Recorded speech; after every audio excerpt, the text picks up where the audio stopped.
اب یہ حدیث ہے عبداللہ ابن عمرو بن العاص سے رضی اللہ تعالی عنہ، ان کے قول کے مطابق حضور نے فرمایا لا یؤمن احدکم، تم میں سے کوئی شخص مومن نہیں ہو سکتا حتی یکون ہواہ تبعا لما جئت بہ، جب تک کہ اس کی خواہش نفس تابع نہ ہو جائے اس کے جو میں لے کر آیا ہوں۔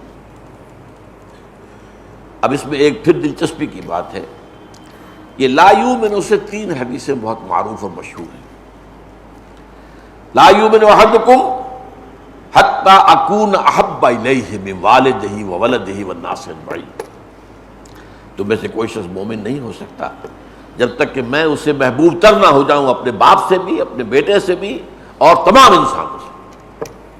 اور ایک اور حدیث میں آتا ہے لا یؤمن احدکم حتی یحب لاخیہ ما یحب لنفسہ، تم میں سے کوئی شخص مومن نہیں ہو سکتا جب تک کہ وہ اپنے بھائی کے لیے وہی بات پسند نہ کرے جو اپنے لیے کرتا ہے۔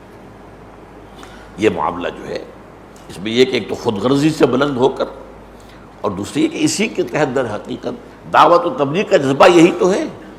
اللہ تعالیٰ نے حق مجھ پر روشن کر دیا تو میرا بھائی بھی اس سے محروم نہ رہے۔ دعوت و تبلیغ کا جذبہ یہ ہے، نصح و خیر خواہی کا جذبہ ہے کہ جو چیز میں نے اپنے لیے پسند کی ہے بھائی وہی اسی کا مشورہ میں تمہیں دے رہا ہوں۔ میں یہ نہیں کہہ رہا کہ خود میں تو کسی اور راستے پر چل رہا ہوں، تمہیں کسی اور راستے کی ہدایت کر رہا ہوں۔ تو یہ حدیثیں جو ہے ایک بات نوٹ کر لیجئے کہ لا یؤمن کا لفظی ترجمہ مومن نہیں ہو سکتا، اس کو قانونی معنی میں نہ لیں۔ حدیث نمبر 3 پر ہم نے 5 جو ہیں جمعے لگائے تھے حدیث جبرائیل پر، یہ قانونی ایمان، حقیقی ایمان، قانونی اسلام، حقیقی اسلام، ان کو 2 علیحدہ علیحدہ کیٹیگریز میں سمجھ لیجیے۔ لا یؤمن کا مطلب یہ نہیں ہے کہ وہ کافر ہو گیا، نہیں، یہاں ایسی حدیثوں میں ایمان سے مطلب ہے ایمان حقیقی۔ البتہ جو عام طور پر ترجمہ کر دیتے ہیں علماء، اس سے مجھے اختلاف ہے کہ ایمان کامل نہیں ہوتا جب تک کہ یہ نہ ہو۔ اب اس میں کیا ہوتا ہے کہ انسان سمجھ چلو بھائی ایمان کامل تو بہت اونچے درجے کی بات ہے، مجھے نیچے درجے کا ایمان صحیح، تو اس کے اندر جو وہ ارج پیدا ہونی چاہیے اور جو انسان کو ایک تشویش پیدا ہو جانی چاہیے، وہ جو فرمایا کہ واللہ لا یؤمن واللہ لا یؤمن واللہ لا یؤمن، خدا کی قسم وہ شخص مومن نہیں ہے، خدا کی قسم وہ شخص مومن نہیں ہے، خدا کی قسم وہ شخص مومن نہیں ہے۔ قیل من یا رسول اللہ، پوچھا کہ حضور کون؟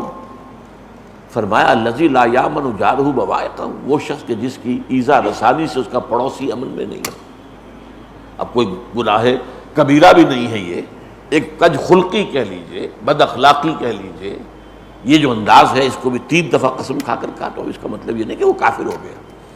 اور لیکن یہ بھی کہنا وہ ایمان جو ہے وہ کامل نہیں ہے، پھر کامل نہیں ہے تو پھر سارا ظہور ہی ختم ہو گیا۔ پھر حدیث کے اندر جو بھی تشویق و ترغیب کا پہلو ہے وہ ظہور ختم ہو گیا۔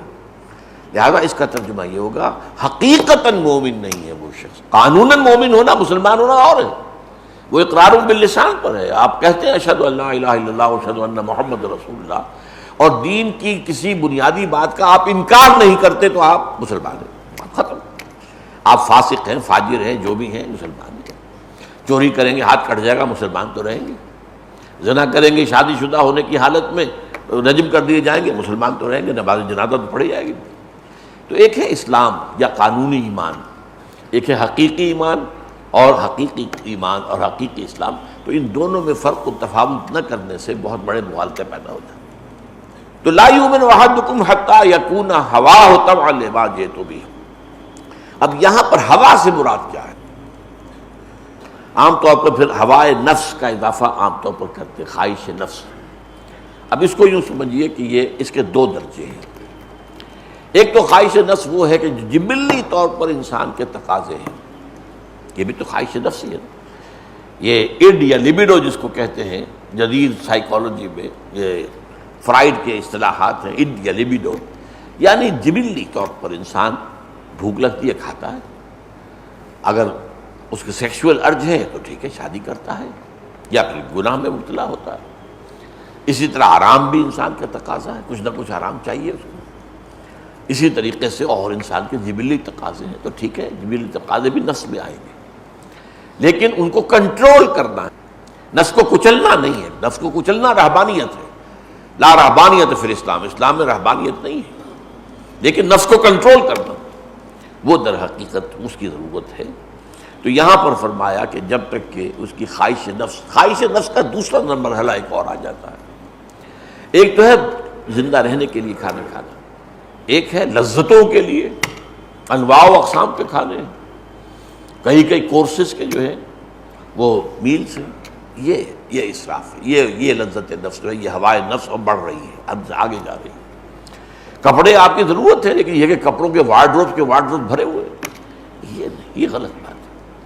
تعیش اور زیادہ عیش پسندی جو یہ پھر نفس کا دوسرا اوپر والا مرحلہ ہے. یہاں آ کر نفس جو ہے وہ گویا کہ باغی ہو جاتا ہے اور وہ پھر انسان کا مخالف بن جاتا ہے، دشمن بن جاتا ہے. یہ جو نفس کا یا ہوائے نفس کا جو معاملہ ہے خرابی کا، اس کو قرآن مجید میں مختلف انداز میں بیان کیا گیا. اس میں جو سخت ترین انداز ہے وہ میں آپ کو سنا رہا ہوں، میں نے دونوں آیتیں پڑھ کر سنائی ہیں.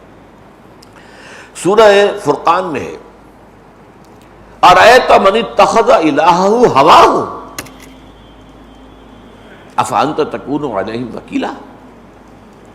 کیا اے نبی آپ نے دیکھا، غور کیا اس شخص کے حال پر جس نے اپنی خواہش نفس کو اپنا معبود بنا لیا.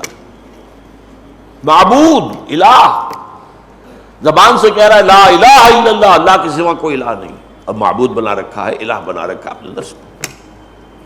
یہ سخت ترین انداز ہے، وارننگ کا، انذار کا، خبردار کرنے کا سخت ترین انداز ہے.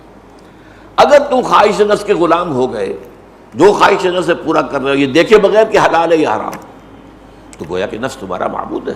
تم کہنے کو کہہ رہے ہو کہ آپ اللہ کو معبود مانتے ہیں، آپ در حقیقت تو آپ اپنے نفس کے غلام ہیں، نفس کے پجاری، خواہش نفس کی پوجا کرنے والے.